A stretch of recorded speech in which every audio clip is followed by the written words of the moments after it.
So hey dude, good morning. Hello, good morning. How are you? Very well, very well. So just to introduce you to anyone watching, Mm. this is Chris, my brand new friend. We just met like 2 days ago here in the house. Mm. So we're flatmates. I think I bumped into you in the house. You were brushing your teeth or whatever, and I said I'm going to the mall. Wanna come with me? And we ended up having a great conversation actually for hours, Mm. talking about art, talking about perfection, traveling, and many other things. Mm. You're an artist, right? Yes. Yeah. Yeah. So you what do you do? So I, at the moment, specialise in painting, or I'm leaning in towards painting and drawing and printmaking. Yeah. Why do you say leaning into painting? Um, I think specialising is probably a little bit. I think it's a little heavy of a word. O- okay. That's not to say that I don't want to kind of investigate it, but there are people who specialise in things, and I'm not at that stage yet. Leaning into, however, I'm just exploring and kind of experimenting and seeing what feels good. Yeah. I have no idea. Like me and most of the people listening, we are in Mm. tech, we are in business. Mm. Where being 28, for example, like me, I'm a baby in business. Like I have not peaked yet. Mm. So I would understand you saying, okay, it's too early to say that I'm specialized in something. Same with me. Like usually entrepreneurs, statistics say that they peak at 42. Mm. Artists is there an age where they peak? Like how many years into the game do you have to be? And I don't know. I don't think that's a. I don't think there's an age that. Um, I don't think there's a specific age. Like you can reach. I think you can reach creative maturity at different times. I don't think there's this kind of. Um, I don't think you can really measure it. Some people start painting quite late as well. There's a famous Australian painter, a Greek um, Australian painter, James Fardoulis, mm-hmm. and I think he was Catherian, and he only started painting when he was in his 60s, I think, and he was a cab driver in country Queensland in Gundawindi, and he's now considered one of kind of modern Australia's, specifically in Queensland anyway, one of these kind of like heroes of like the naive painting style. So to answer your question, I don't think there is this. Yeah. Yeah, of course. I would say everywhere. Like I was thinking, even in business, there's some people they had like one great hit in their 20s, and then they had the zero hits, and the Mm. opposite. Like other people, they launched like something successful in their 60s. Mm. For anyone asking and wondering, what the hell are you doing here? Like you're from originally from Australia, right? You were born and you grew up in Australia. Yeah, so I was born in Brisbane,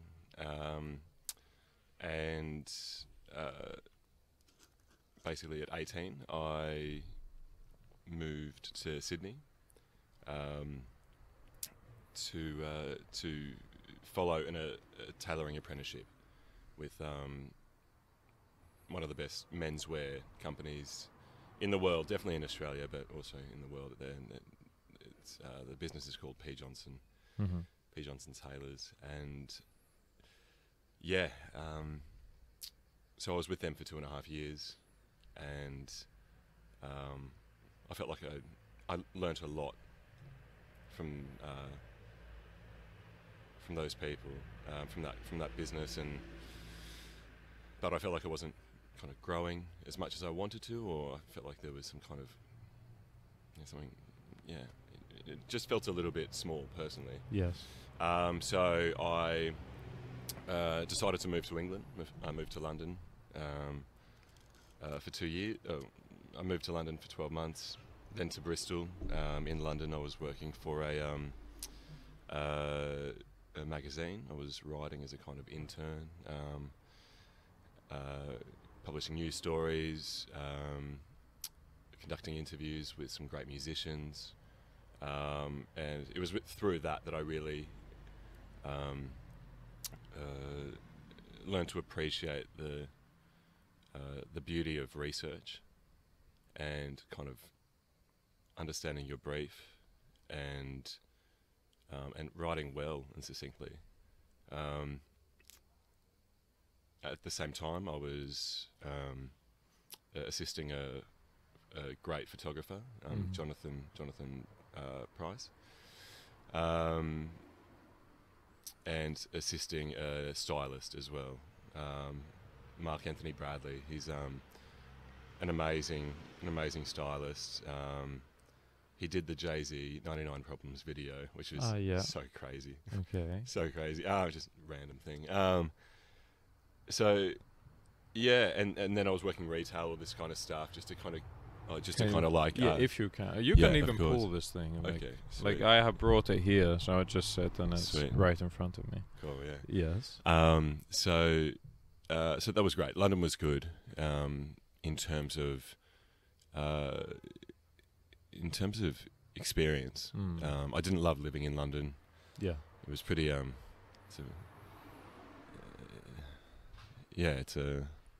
it's a pretty harsh city. What's the word you're looking for? Well, I landed on harsh, but I think that Unnatural, maybe. Hectic, crazy. Yeah, and totally isolating. There'd be days when you want to go. You might just want to go for a stroll and just kind of like it's your day off, and you jump on the tube, and you just want to go and look at London because it's London, and there is charm there, no doubt. But by the time you return home after several hours, you're blue because it's you just feel so alone there. So I didn't quite I didn't know what to expect of London, but I'm glad that I did it. I moved to Bristol to live a more social life. My sister and her friends were there. I worked in a pub that was great, and from there I could save some money. It's a bit cheaper than London. And I went to Athens for the first time in 2018, and that really kind of changed something for me. I'm half Greek Cypriot, half Australian on my mum's side, and coming from Brisbane, Australia, the Greek community or the Greek Cypriot community, you don't really have a great idea of what modern Greek culture is back in Greece and Cyprus. So a friend of mine put me in touch with another friend who was living there in Exarchia, younger guy but incredibly mature, and I went over and had the most amazing trip. It totally shattered any preconceived notions of what Greeks are like. And it was just an incredibly poetic and warm experience. I then went to Cyprus a couple of months later for the first time. Again, similar experience, having this kind of familial connection to the place. It was something that I hadn't experienced before, and I kind of like fell over when I got here and experienced the people and the culture. And so after that I returned to Brisbane, worked in hospitality, just kind of coming back to the social life of Brisbane and returning to this like old self, which was strange. Worked behind a bar, and that was fine. And then I worked with a friend in a kind of cafe game. Our family had a small kind of cafe deli. It was a little bit dated, and so I went in with him, and he was very business savvy. I think you get along with him very well. And I was more of the creative, so I organised the kind of the vision behind the facelift and how we wanted it to feel, the kind of like the intangible aspect of walking into a venue. My friend Ollie and I, we love the the quality of a good shop, of a good business. There's art in a good business. Yeah. And like the flow of it, the kind of like the feeling that you have, the experience. atmosphere. Totally. Yeah. Totally. And so that was a good experience, but that ended. Again, like I kind of did my time with it. I didn't feel like I was getting everything. I got everything that I needed, needed to get out of it. Mm-hmm. And then COVID hit, and then I started working for my old man, who's a bag and sack merchant. Sounds like this kind of Victorian occupation. So bags. That's right. Yeah. For so they supply cattle runners, stock feed producers, mines, these kinds of stuff. So these are like these huge bags that you see, like they have like food for horses and stuff like that. Is that the type of thing? Okay. Yeah. Okay. Potatoes as well, Hessian. Yeah. So yeah, it was and it was primarily or initially there was talk of me taking over the business, which was, something that I thought about. I didn't really have a kind of a sense of direction or career trajectory, so I gave it some thought, and it was also just kind of repetitive, monotonous work.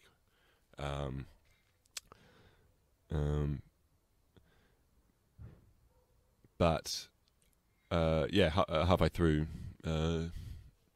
2020, I decided to go to art school at the recommendation of my sister's partner, because I was in a bit of a lull. Mm-hmm. And he said, look, he kind of did the 20 questions thing, grilled me, and then he said, look, mate, it just sounds like you need to go to art school. Go and meet people and just see what happens. You're obviously a creative person.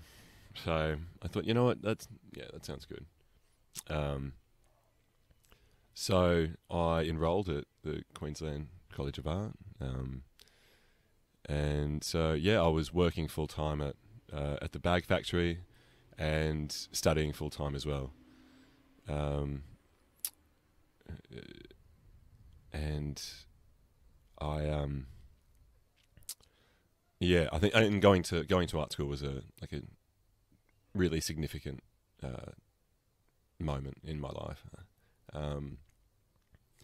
Specifically, the kind of month before, there was this moment. There was a symposium at the university on painting and realism,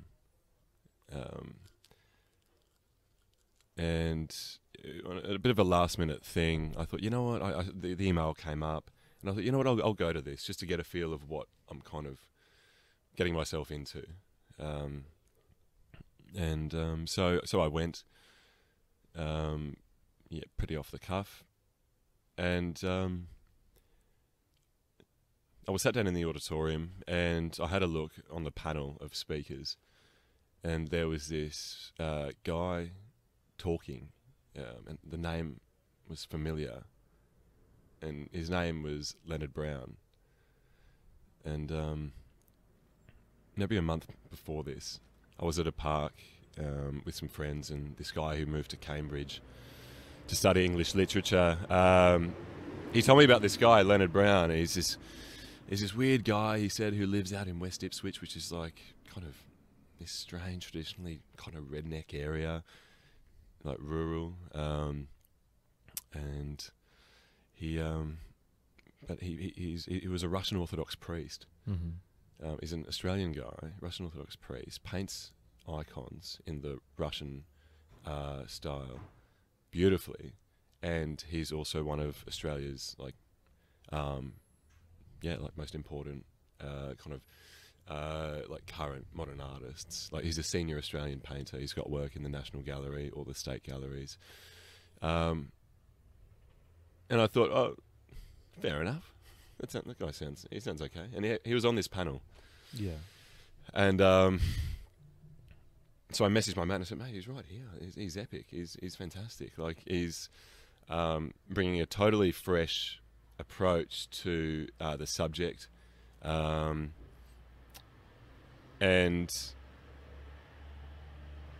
I was just hooked on everything that he was saying. So during the lunch break, I approached him and introduced myself, and we just got chatting, as we did yesterday or the day before, and it just went forever, and we had to get back inside. And anyway, I ended up leaving and saying, I'd love to see you again. So he goes, like, and I remember him looking at me with these really intense blue eyes going, we will see each other again. I was like, oh, it's a bit spooky, but cool. And so the semester commenced, and I was really getting into it, investing a lot of time, investing a lot of energy. Before that, like before starting art school, were you painting? Were you creating things? I was always too scared.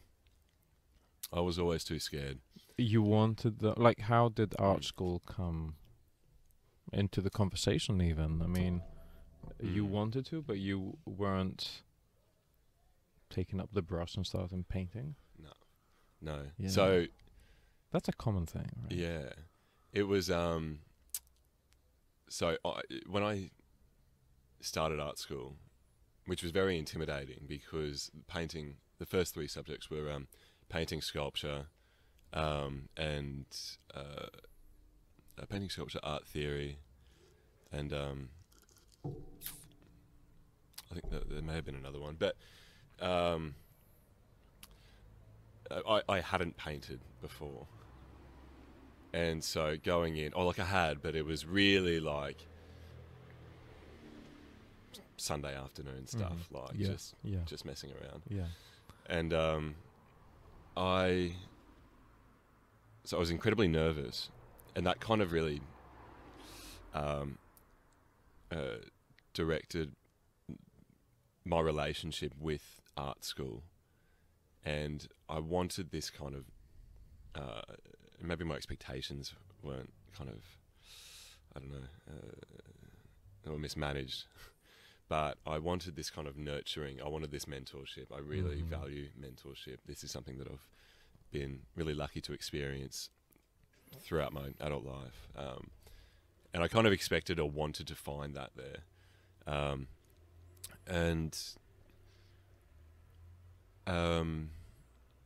Basically, halfway through the semester, I was having some trouble with the work that I was making. I wasn't really, I just felt really stuck. And I didn't have a good relationship with my teacher either. I personally don't think this can go on record. I don't think he's a very good teacher. Yeah, okay. He's a fine artist, but I don't think he's and anyway, it was during COVID, and the second wave in Brisbane, and I was reading Rilke, Letters to a Young Poet, and I just really wanted some sound advice from someone who knew what the fuck they were doing. And so I messaged Leonard out of the blue. And I told him I was having trouble and things like this, feeling a bit insecure about the work and, so on and so forth. And he responded really beautifully. He finished by saying, I think we should probably catch up and talk about it. And I said, that sounds fantastic. So we went to the Guffanil in Brisbane, in West End, and I arrived a little late. And as we sat down, he goes, before we even sat down, he goes, my first love was a Cypriot. I said, oh, that's sweet, I get it, we're okay. And he told me this story of how he was in love with this painting by the artist William Dobell. It's called The Cypriot. And when he was a young man, he would go to the State Gallery and look at this painting for hours and hours and hours, to the point that one day he went to the gallery, and a gallery attendant, a security guard, came up to him and said, what's going on? What's going on? Yeah, totally. Yeah. And he goes, stay right here, don't go anywhere. And Leonard's kind of bricking himself, going, "Oh, what have I done? I'm in trouble now." And so the attendant comes back and hands over this large quality photograph of the painting to take home. So he's got this relationship with this Cypriot. Yeah. Anyway, eventually, 6 months, 12 months down the track, Leonard asked me, "Can I paint your portrait?" Because I've found my Cypriot. So it was this really beautiful kind of thing that, and this started this relationship where we've become incredibly close. Him as a mentor, I as a mentee. I've learnt a lot from him, and that's helped me develop the confidence to make. It's given me a sense of what a painting can be. It's given me this understanding of making something unselfconsciously, and there being incredible beauty in that. And the other incredibly important aspect of our relationship, and the learning relationship, is poetry. The value of poetry in its written form, but also visual poetry. It totally shapes the way that you see the world, with curiosity and sensitivity, and it just makes everything so rich and childlike. Or you feel the wonder of some kind of curious child, and it's just great. So basically, sorry, to answer your question, why am I here? I decided to move to Cyprus, or to Greece, to pursue making art. I felt that Brisbane wasn't providing me with the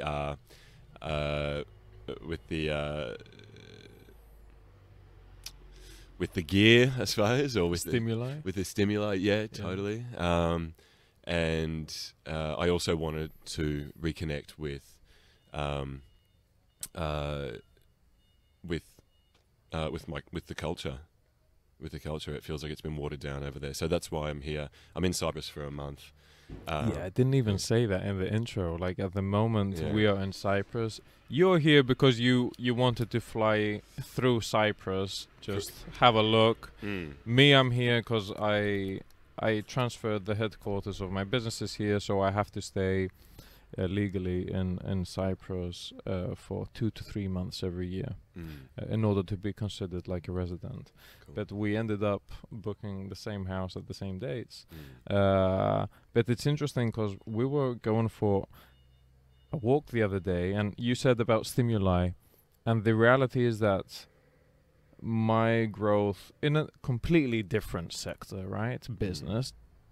On one hand, you could say it's the complete opposite, very logical and not very artful. However, in detail, I think there are many similarities. I only started really growing when I left my country. I think it just forces you to think differently, because imagine living in a place where it's the same shit every single day. It's the same buildings, the same windows, the same people, the same cafeterias, the same everything, the same smells, the same streets, the same bus stops, again and again and again. Your mind is just drooling with its mouth open, like it's not alive. Because when you go to a completely different place and you have those traveler eyes, the other day we were walking, and this was funny that we were walking, and honestly, dude, it was nothing. And you were like, "Oh my God, look at this place! It's so look at the art and the sunset." There were also the tiles. Look at the tiles. I'm like, what the hell, man? The tiles. But when you have those traveler eyes, your brain is like so active, and I would imagine that you're taking different neural pathways in your brain. Like, otherwise, when it's routine in your hometown and you the same thing every single day, like going from your bedroom to the coffee maker and back to your bedroom, like how much inspiration can you find there? Well, that's just it. Yes, very difficult. And the other day we were talking, and I wanted to even ask about your mentor, right? Because we have, like, in the business world, we have this I think it's in part justified, but in reality, its roots are are misplaced. That we judge success through a very quantified metric that is called revenue or money, right? Because it's something you can measure. Totally. Yeah. Whereas impact or inspiring people like that, you cannot really measure it. Is it the same for artists? Because you told me about this mentor, and I'm not talking specifically about this person. I'm talking about in general, like an artist. How do you measure how successful an artist is? Not post-death, because maybe you can attribute many new, styles to him or whatever. But how would you measure success as an artist, let's say as a painter specifically? Well, I think the immediate thought is, the obvious one is financial success, right? Okay. I think that's so the kind that's of common. I think that's the common immediate go-to. That's how you kind of quantify. Yeah, and there's also this kind of validating quality that I feel I've experienced anyway, in terms of like that being a sign of you must be doing the right thing, or but I don't believe that's that should be the major metric by any means. There's an amazing Australian painter. His name was Tony Tuxon, and he was the curator at the Art Gallery of New South Wales. I think it was like the 60s, 70s kind of thing, maybe a little earlier. And he was privy to a lot of incredible art that would come through, and he would be looking at especially Indigenous artists, and basically he was a secret painter. He wouldn't paint. He had a private means working for the gallery, but what he made was for himself. There was no performance element. It was in secret. He wouldn't, like, no one knew about the work, or maybe very few people did. And you could see across his body of work the way that changed. And when he died, they found, I believe, like thousands of pieces of work. And there was just this, what I'm getting at is that I think this is something that, and I'm a bit hypocritical of it because, and we'll kind of get into this later, but I think there's something to take from that idea of not making for the market, or not making from a for a performative, as a performative gesture, and it's just doing it for yourself. That being said, this man had a private means. He had the kind of the time and the resources to be able to do it. It wasn't his bread and butter. Yes. So that's something to consider. But at the same time, I think in the age of Instagram and in the age of kind of posting, which I do, and which has helped me make sales, I think there is something to be said for this idea of just making for your own sake. Yes. Yeah. I was I mean, I agree completely. I was going to say that maybe one of the fundamental properties of a business is that it is built to serve others. Whereas art is very dodgy and very vague. How you define what is the purpose of art? Is it to express myself? Is it to surface feelings in other people? Like, what is... Whereas with business, it's pretty straightforward, right? A business exists to serve others. So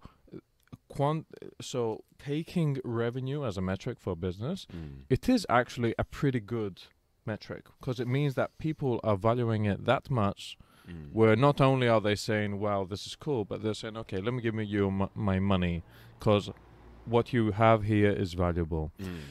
you could say the same with art, I believe, but the difference is, what is the purpose of art? Like, do you... Someone who paints for the people, right?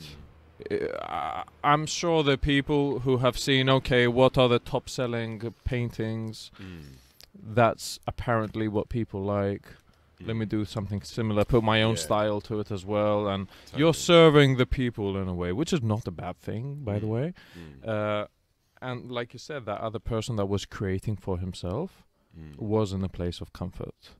And I see the same thing with business. Some people, they get super creative, they want to change the world. That's like the equivalent, instead of building something simple and practical that the people want. My philosophy is that life is long and you can combine things. For example, my business is very boring. It serves businesses, helps them to make money. Like that is middle of the food chain in this capitalistic market. However, that frees me up to do other things for no financial goals like this. Like I don't want to make money from this. This is just for me. Writing. I love writing. I do it for me. So I think that the healthy way to go about it is to realize that life is long and that we should not jump from zero to ideal state. We should take an iterative approach. It's okay if you create... this is my ideas, of course. I'm not saying that you should agree with what I'm saying. But that, you know, it's okay to sell through Instagram. It's okay to do something that people like and it's proven already. Take a more business savvy approach. Make your money, gain your freedom, do what you love to do, and then slowly move toward that state where it's true expression. I just am, and I just create whatever the hell I want to create. I totally understand the logic behind this perspective. It's something that I've really been trying to navigate, and it's not just me. That's what I think anyone kind of taking part in a creative practice it tries to navigate. Before Leonard, there was a great another mentor of mine, Paul Bellis. He's an auditor, an accounting auditor. Runs a very successful business, tight, but he's developed it in such a way so that he has control over it. Yeah. And he can create. He's a very creative person. He paints, he makes music, loves film. So, and also to serve his family, that's the other thing. But there's, at the same time, from another friend's perspective, there's something very specific about the artist's life which requires full full dedication, and that I don't know, it's a really difficult thing to navigate in this current world. Yes. I think the idea of like big 1980s 90s money is like, it doesn't really, I don't know if that exists now on the level that it did. There was this kind of like during the 80s and 90s, there was this kind of, people got into art for the lifestyle, for the money that was attached to it, and this like for this lifestyle that was attached to it. It was like it's kind of like being like it was kind of like, from what I've heard, like being a real estate agent and having that kind of like, there was this whole lifestyle that was attached to it. That was exotic and well paid, but after like financial kind of crashes and things like that, like it just, the reality like kind of kicked in, and like people who were selling work for, you know, 80 grand, things like that, because they had peaked, or like their value was so great, essentially their value couldn't drop. Their value couldn't go down because it would affect the price of everything, of all of their work that had been sold, that they would sell going forward. Yeah. So once you are too high on that, on like the kind of the value scale, you're kind of fucked. If like people can't buy the work, or if there is a financial crash and there is financial difficulty, and there isn't the money there, then the person who's selling paintings at a more modest price is far more like well off in the long term. Yeah. So that's something interesting to think about as well. Pricing in general, and we were talking about this the other day. For whoever is listening, because this is always so interesting, behind the scene transparency. Like I have all my revenue metrics public, and everyone can see how much since I was making zero, since I was making $100 per month, 1,000, 10,000 to today. So you have started selling your paintings. This was your first time trying to sell your own stuff. Did it feel slutty? Did it feel weird selling it? And how much did you make? Well, and how much work were these paintings? So during a residency at Leonard's place, I made 7 paintings. Oil on Belgian linen, on board. Not huge paintings, kind of varying. To anyone listening, that this was my first question now, and I was very insecure. Like, is this a stupid question? What style of painting do you do? It's abstraction. Abstraction, yeah. But I'm not tied into that. I'm not kind of wedded to the idea entirely. In this season of your life, that is what you're really painting. Correct. Yes. Correct. And that, like, and essentially since, the very start of August, when I started on this body of work, it took me essentially maybe 4 or 5 days to paint these 7 works. So that's it. It wasn't like, and yet when people ask, how long did it take you to, make that painting? Yeah. I tell them my whole life.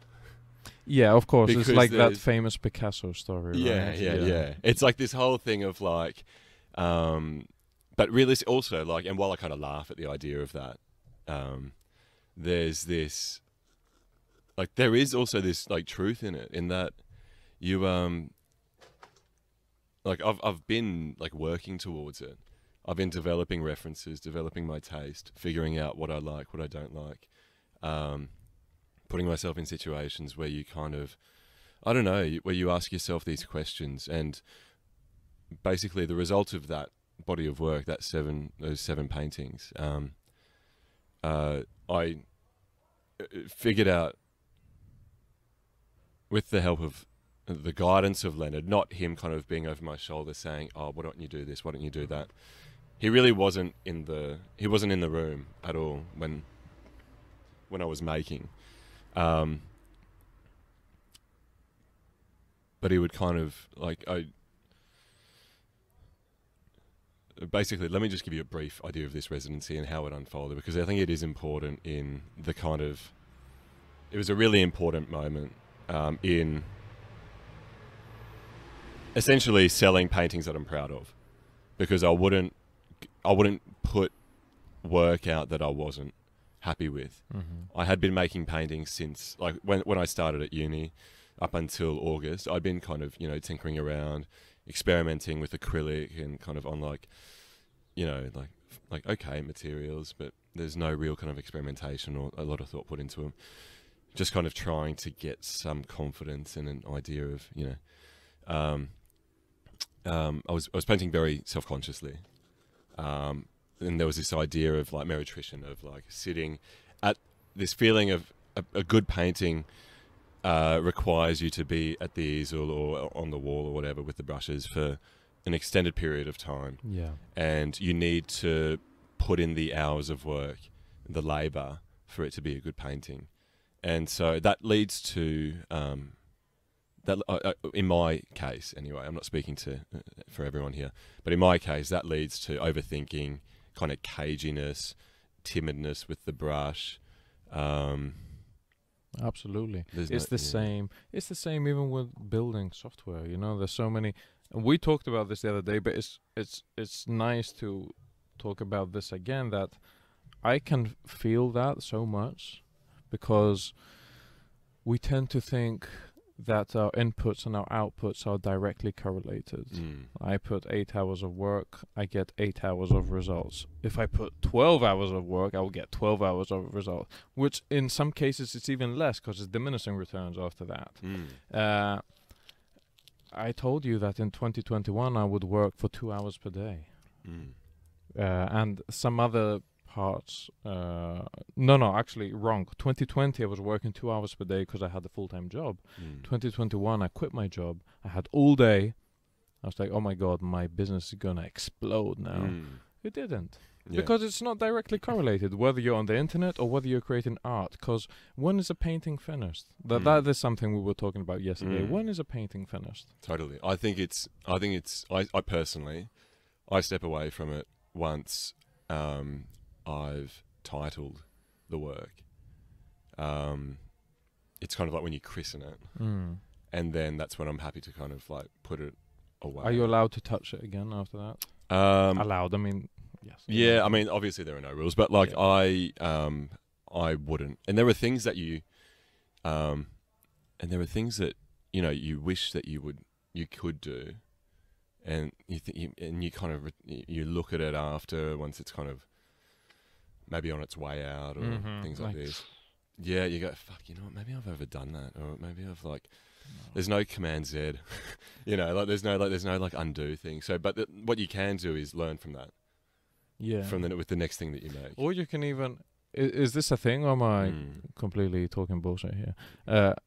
Or you could, because I think with something like that, like defining perfection is very tricky, right? Yeah. And I was telling you the other day that I was using this platform to order food online in Greece.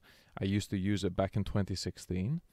It's called efood.gr, and you go in and you just order some food to your house. So I come back now, 2022, 6 years later. So many developers working on it, so many designers working on it, so many product managers, deadlines, I'm sure, stress, they're coding, they're doing, they're building, they're debugging and all this stuff. And it's fucking worse than it was. Like, how disappointing. Totally. I mean, sometimes you should just christen your product, I feel.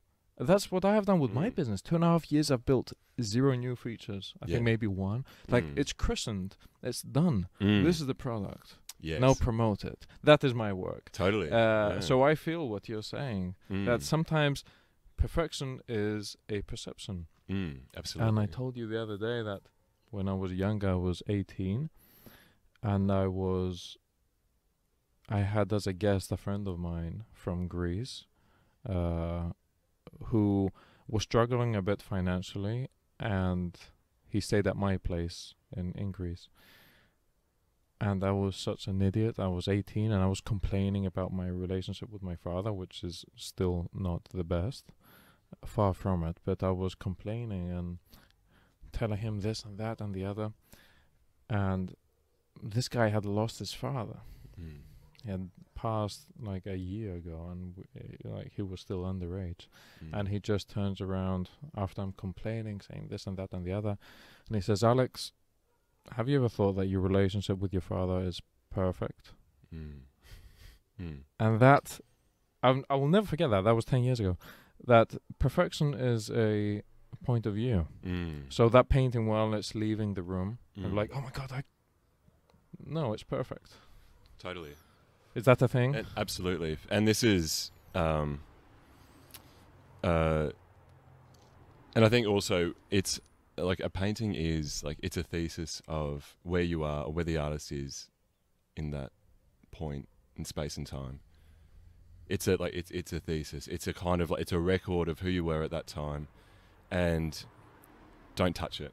I think it's like, don't fuck with it, because it's like, that's an honest record of who you are then and there. And I think that's really beautiful. And that's also like a great reminder of human existence and our kind of imperfections. Yeah. I think that's something that we mustn't forget, is that we are imperfect creatures. The fact that we're like striving for perfection is this kind of myth, I suppose. Or it's even sad because you're trying to go against nature, because Mm. nature is not perfect, and that is beautiful actually Totally. about it.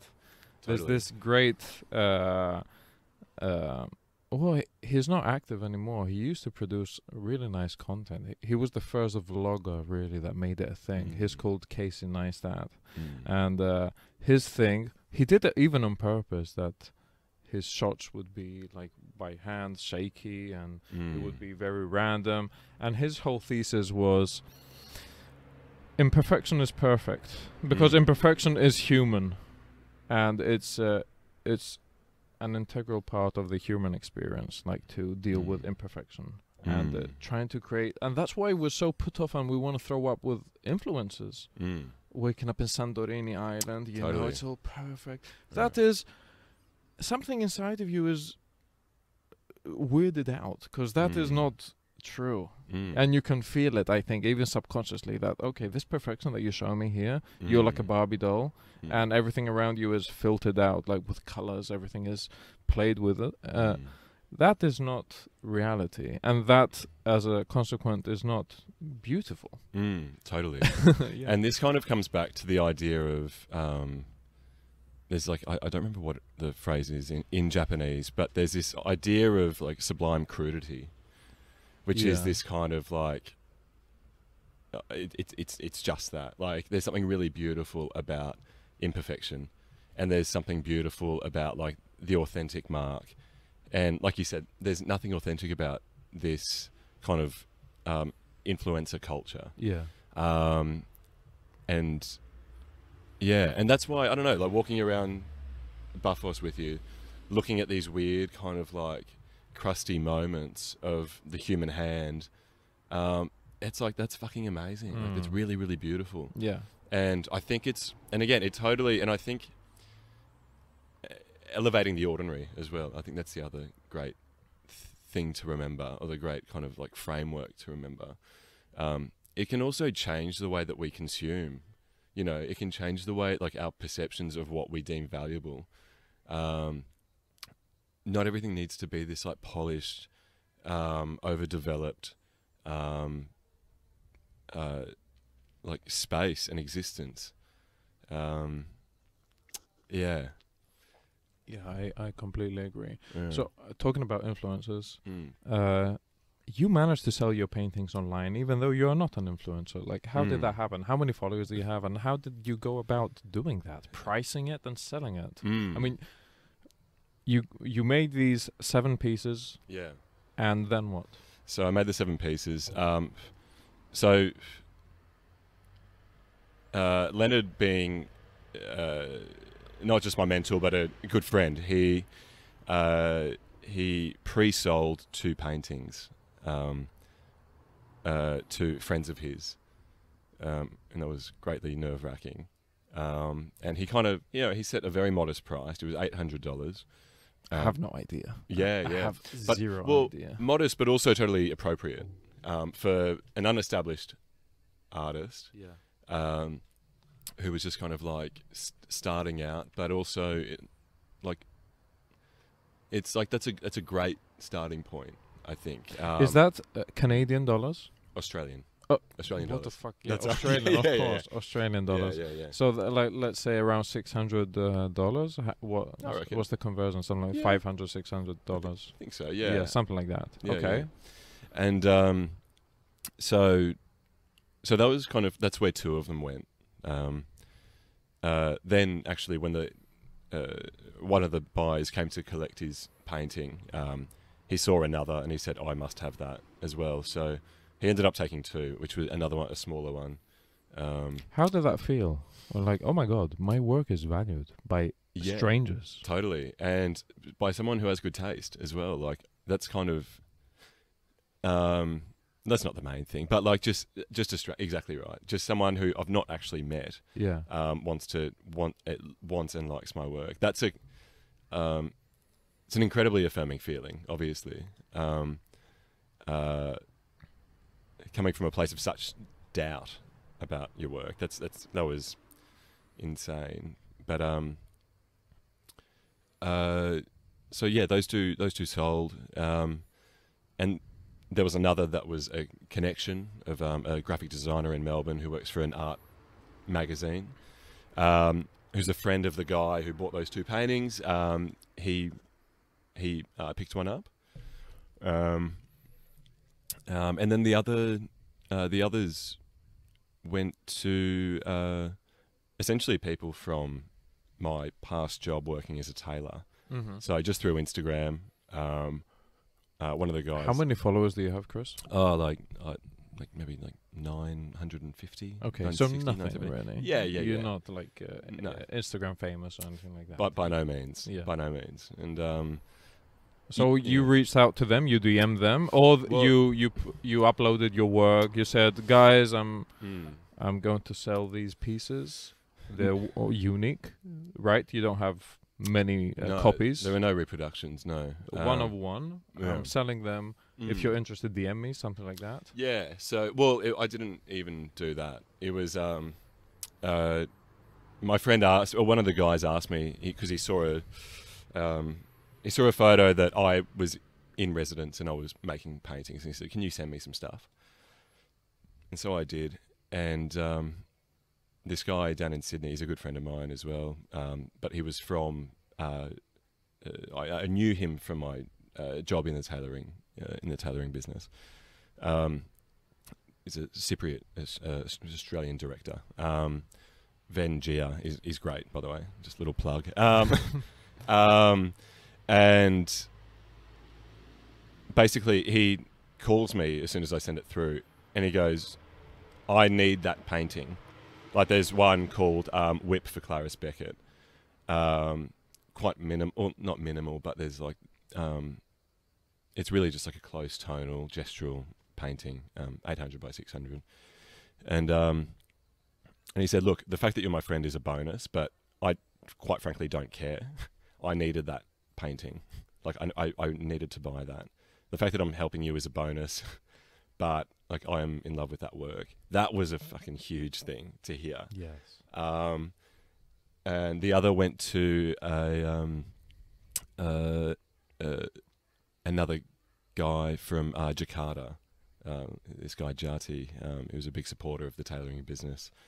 Again, from your previous work. Yeah. So through your network. Totally, entirely. And like but because I've been through like so many weird jobs, I think I've worked like 14 different jobs, like across different industries. It's like, I was thinking about it the other day, this is kind of like that compounding, the effect of like compounding like experience. Absolutely. And of connections. Mm. Now, this makes sense why people, with something like that, they naturally flock to London and Paris and all these art hubs. Which are the biggest art hubs in the world? Like, I know the tech hubs, of course. I know the fashion hubs, but I don't know the art hubs. Like, which cities in the world are most famous for painters? Paris, I would imagine, is one. Or at least historically it was. I mean, historically, yeah, like Paris, New York for sure. New York.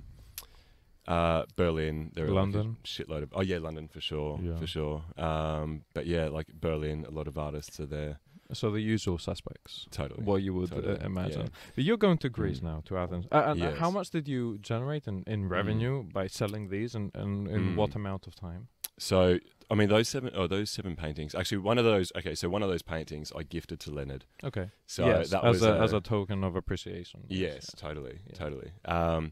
But those would have been maybe over maybe like a week or two. Let's call it 2 weeks. Yeah. Maybe like $4,000, or maybe just under, like just under $4,000, something like that. So 4,000. Actually, 3.5. 3.5. But then I continued making after that. Yes. Using different materials, different style as well. So maybe just it could be good to mention. I in the lead up to moving to Greece and Cyprus, I needed a bit of extra. I just needed a bit of extra cash, and also thought I'd help my old man out.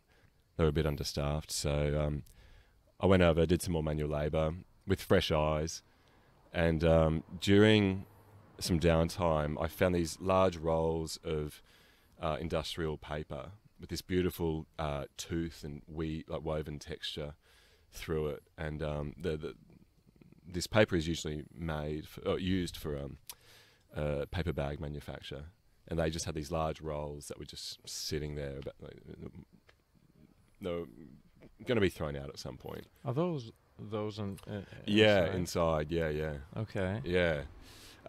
So I started just messing around. So they had obviously like serious amounts of ink around, because that's what they do. They print on this old kind of like 1960s machine. And so I just started cutting off lengths, messing around with the ink, experimenting, and started having some fun with it, and taking that freedom of gesture and physical incident from the painting process. Dude, I'm gonna sound like a child, but Yeah. what do you mean, like playing with it? Like, the only type of art that I do, and I mean art in the literal sense that it's defined as an art, is writing. It's one of the 9 fine arts or whatever. And yes, I do express myself through writing. But when you say, I sit down, I cut some lengths, take the brush and start being playful,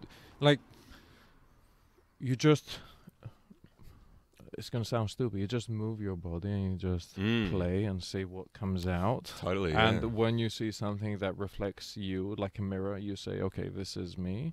Something like that. Yeah, well, because I moved from oil paints to ink, which was like, this is printer's ink, so like incredibly viscous, runny, watery. It has a totally different quality, and there's also this kind of sheen because it's commercial ink. There's this kind of varnish that once it dries, it's like it looks amazing. So, I mean, I just started off just by kind of like dripping and like just finding different apparatus to apply the ink. Initially, I was kind of like, we found this, my uncle and I, because he loves painting as well. His name's Chris Gaynor, and he started like,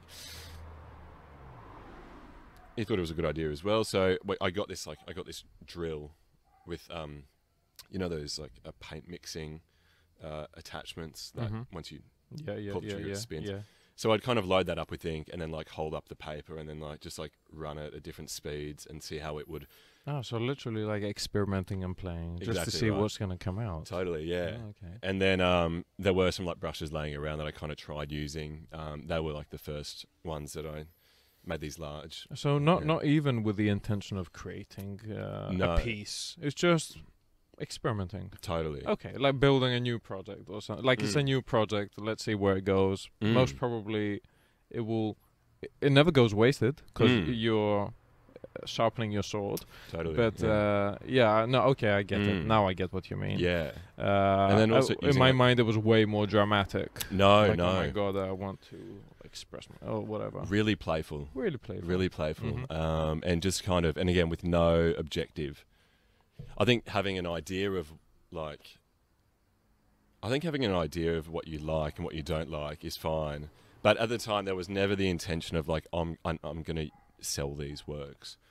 I'm going to like, this is going to become a commodity. This is like... But it did turn out like that, right? So did, what happened? yeah. You started playing with these? So, yeah, I started just playing with them, scrapped a whole bunch, and then I made maybe... I think it was 6 of these large works on paper, just black ink on this kind of brown industrial paper. Look, basically I made these.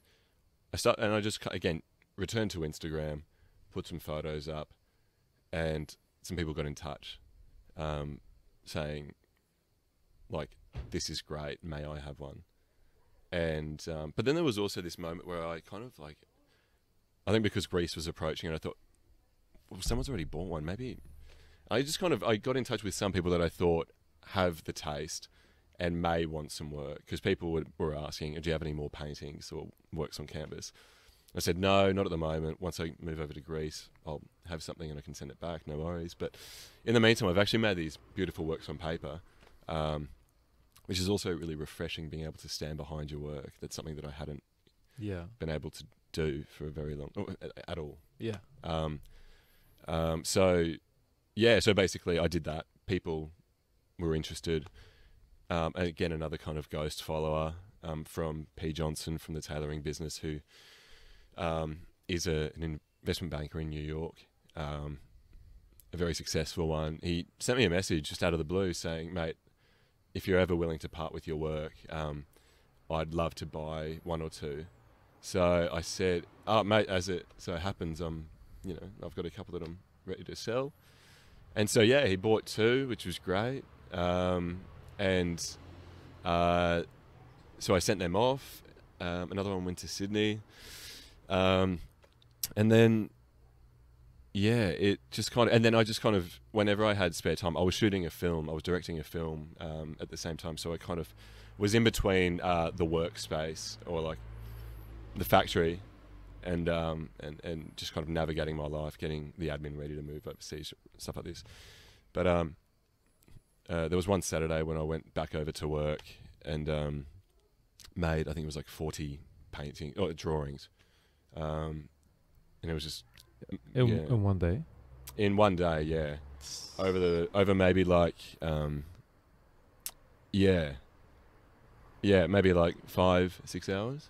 It's funny how in creative professions, again, we're talking about inputs and outputs, how non-directly correlated they are. Like your output, like that one day, you produced more than probably the past 2 years. No, seriously.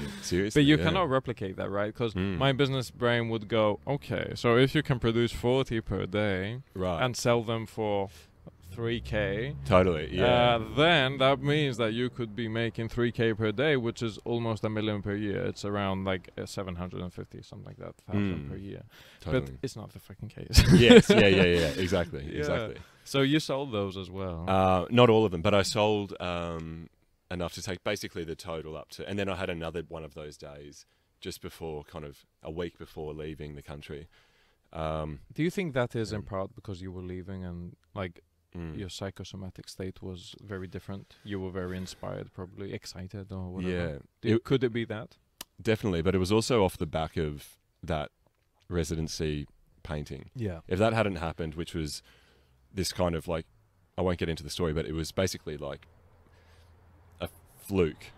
Well, not a fluke, but it wasn't, it was never planned to go and do that residency. I was doing agricultural work that fell through somewhere else in Australia. Yeah. And Leonard said, look, mate, why don't you just come back to my place, stay here for a week, chill out, and you can just paint. Nothing's going to be, like, there was no talk of sales, but it happened, which is crazy. After you sold your first paintings, did your art improve? Were you more confident? Yeah, it did, because it was, like, it wasn't so much... Is confidence a thing in art? Fuck yeah. Of totally, course, right? Totally. Yeah. Like, I think, like, you want to be able to be proud of your kids. Yeah. You know, it's like wanting to be, like, standing behind your work. Exactly. It's like a big thing. This is my baby. This is... Totally. And it's also, like, would I hang that, or would I want to, like, live with that? I think that's a crucial metric when considering success. It's like, would you... like, the idea of living with art is, because once it leaves the studio, that's one thing, and once something's in an institution, that's another thing as well. But once someone's living with it and they're looking at it on a Sunday afternoon, or when they're hungover, or when they're feeling depressed, and that art provides them with something, that's pretty cool. That's a pretty amazing like thing. A heuristic is, would I hang this in my living room? Is that like a heuristic of... Yeah, or to hang work in, or to have your work hang in someone's bedroom is like one of the highest. Do you think that do you think that because our brains are very efficient, right?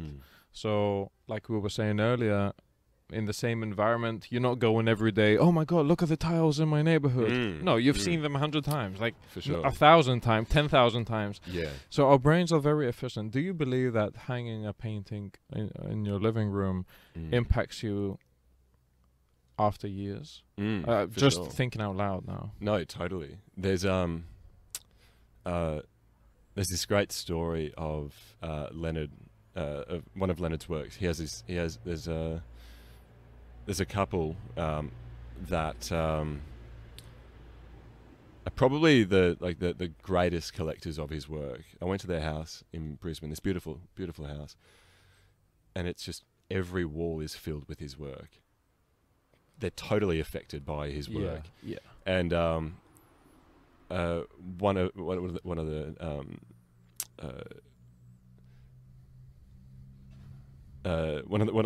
men in the couple. He's or the man in the couple.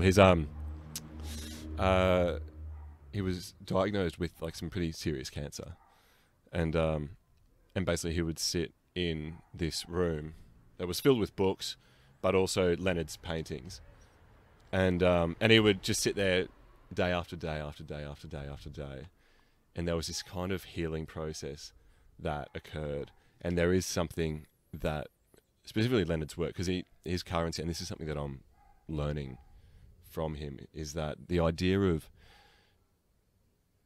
using angst as a currency within your work, I think while it has its place. In what way? What do you mean?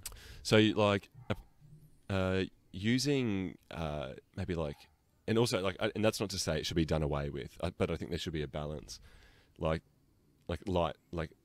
light themes and dark themes, and like violence and love and like things like this. Like, I think only basing yourself, like Francis Bacon. I mean, I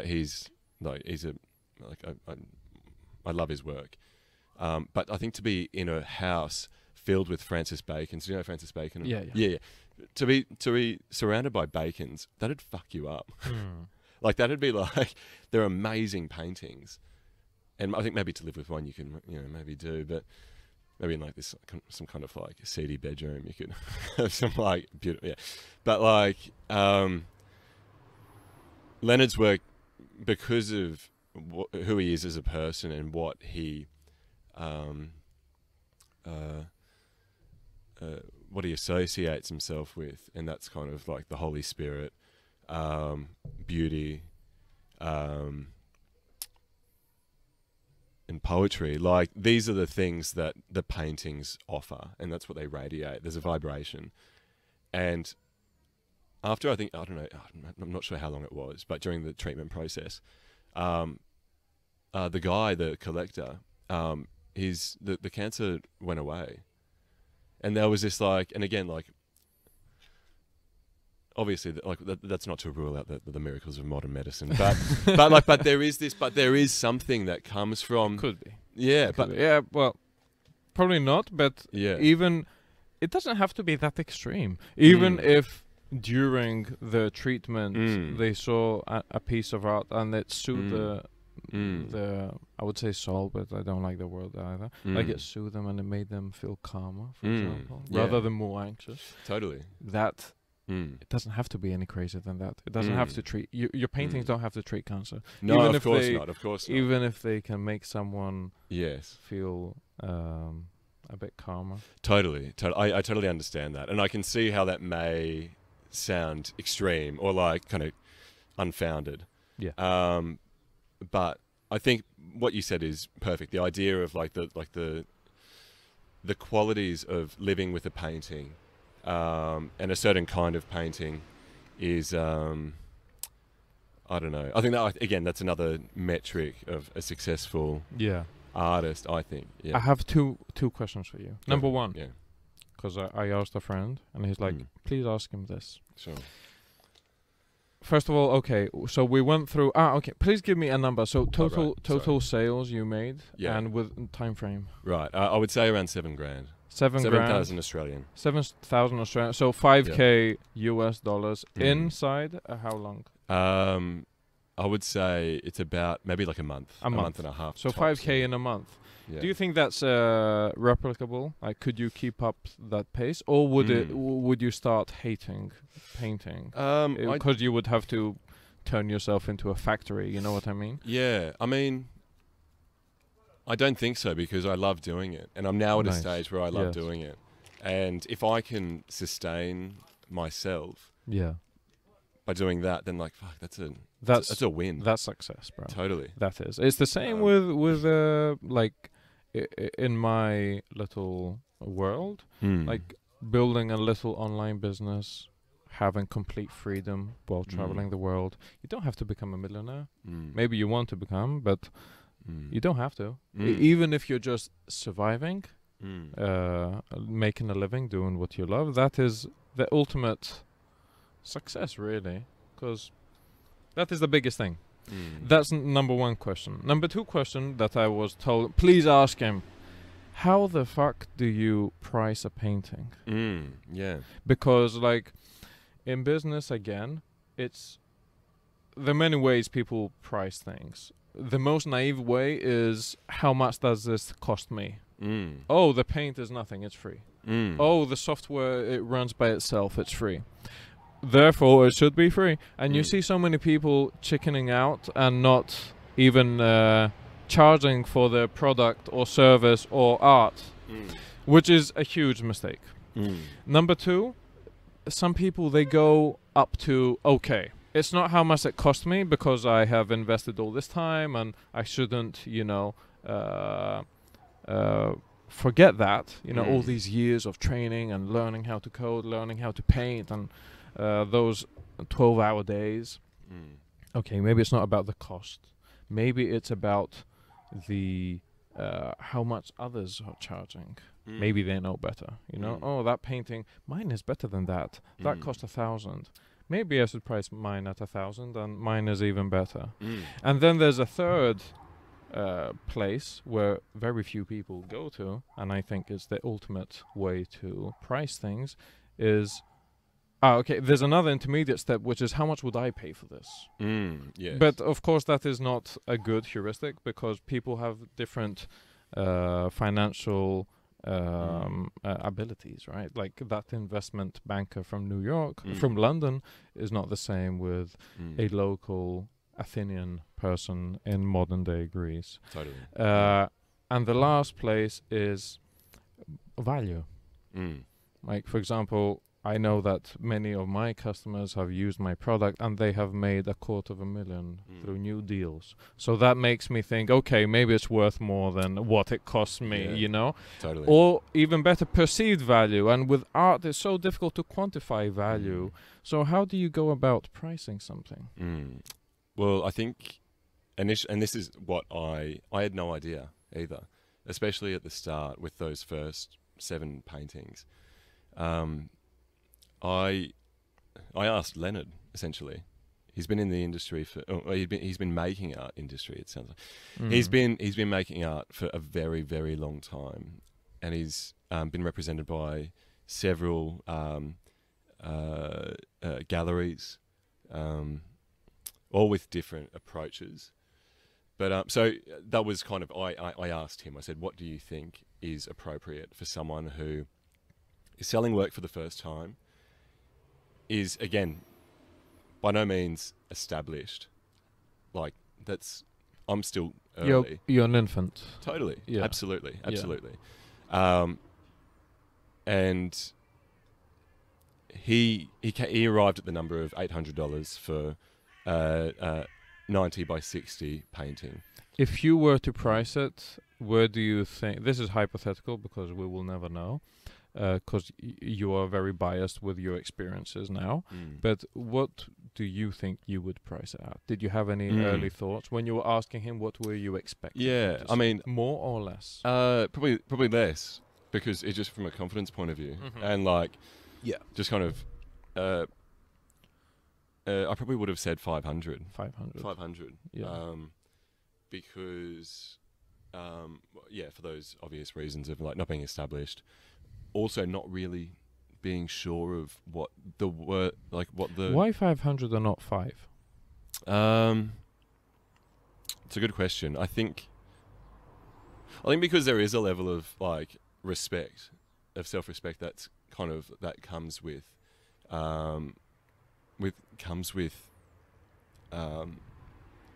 making something that, just making something that you personally have made. Yeah, I don't know. I know, right? It's a good question. It's a really good question. It's a simple question, but it is why 500 and not 5 or and this is like a natural progression into something I thought of this morning while you went out to grab 2 coffees. That have you seen AI art lately? I have, yes.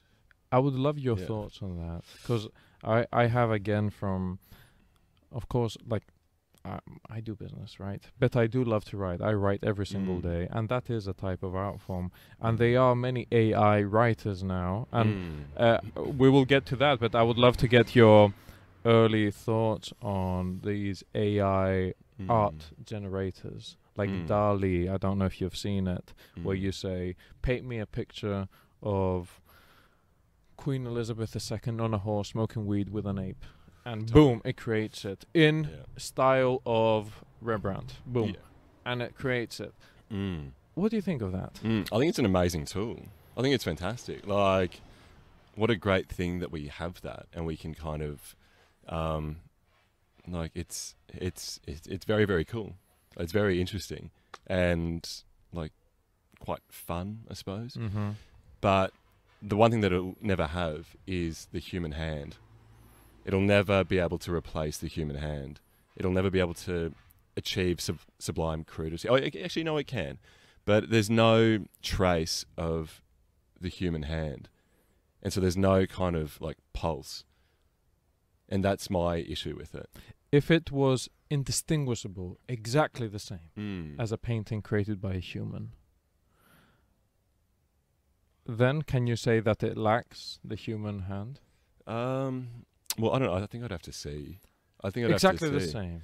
Exactly the same. Well, exactly, like down to every drip of paint. Yeah, I don't know. I don't know.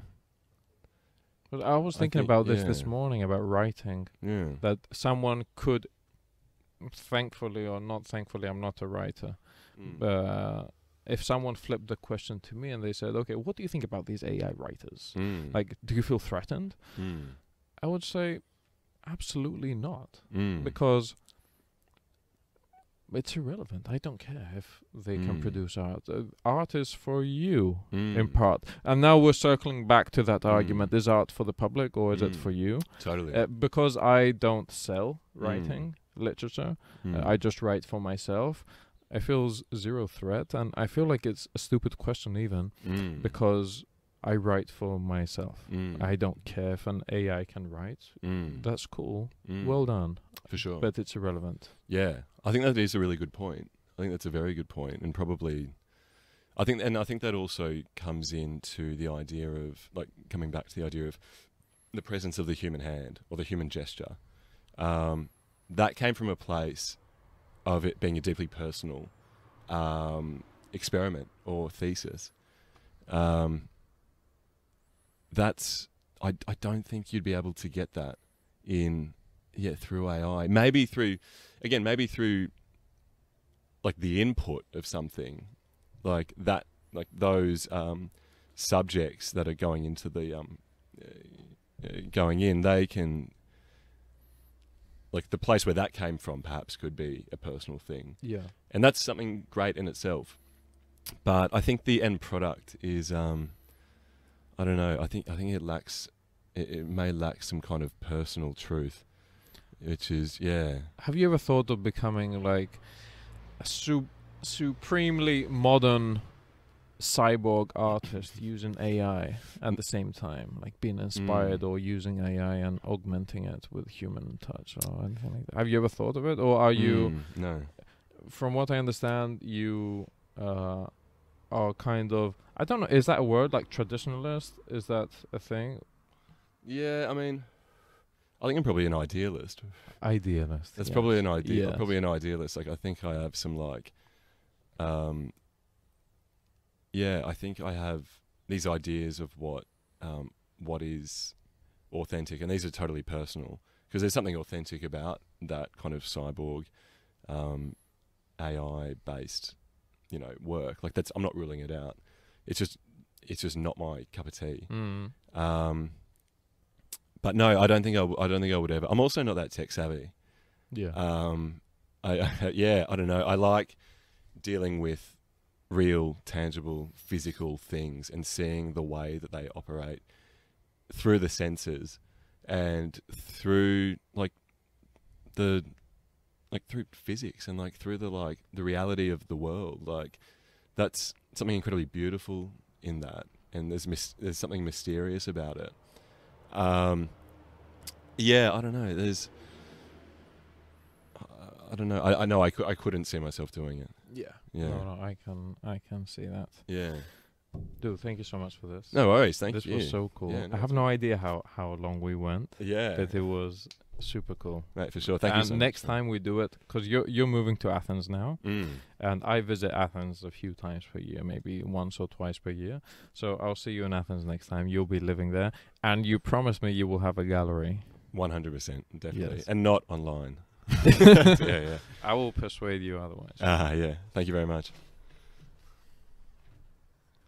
That was easy, right? Mate, piece of piss. That was great.